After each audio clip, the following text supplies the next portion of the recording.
Is NASA going to put people on Mars? Well, that's the plan, but it's been the plan for 60 years. NASA's had a variety of plans. The latest one is called Artemis, which is a plan to get us back to the moon, and then from there, we'll go back to Mars. Whether that's really going to happen or not, though, is unclear. The status of a plan to get people on Mars is sort of tentative. The best hope is in 2039.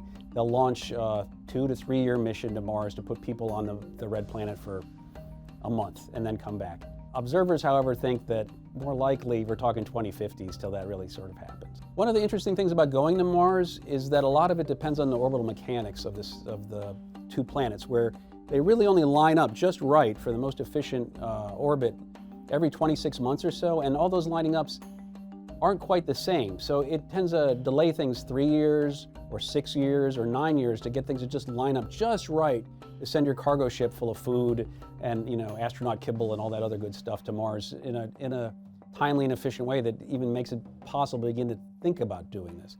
And so people underestimate it. You don't get in the rocket and push go. The current plan is to use a series of jumbo rockets that NASA is still building called the Space Launch System. And it's an interesting plan because at first you would launch the cargo to the red planet. And you would do it on these long, looping, efficient trajectories that take a good long time, months. And that would give you the food and the water and the fuel to come back. And only when you're sure that those have arrived at the red planet do you actually put the astronauts on another capsule and send them there faster. And by faster, I mean hundreds of days. In fact, the plan for the FAST mission would require 400 days coming back time and a swing by of Venus to do it faster. So you're talking about sending people out into space for 2 to 3 years. Mostly they're going to hope to survive when they get there and come back in one piece. The idea is mostly to demonstrate that people could go to Mars, at least into the current vision of it.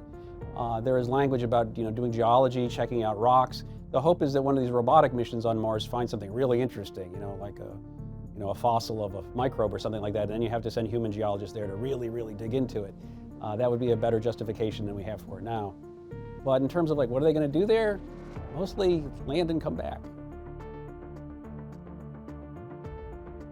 So compared to going to the moon, Mars offers more and a lot more of the same dangers. For instance, radiation storms. You have to worry about that when you get beyond Earth's magnetic field and you go to the moon. It's just that you're only worrying about it for a couple weeks.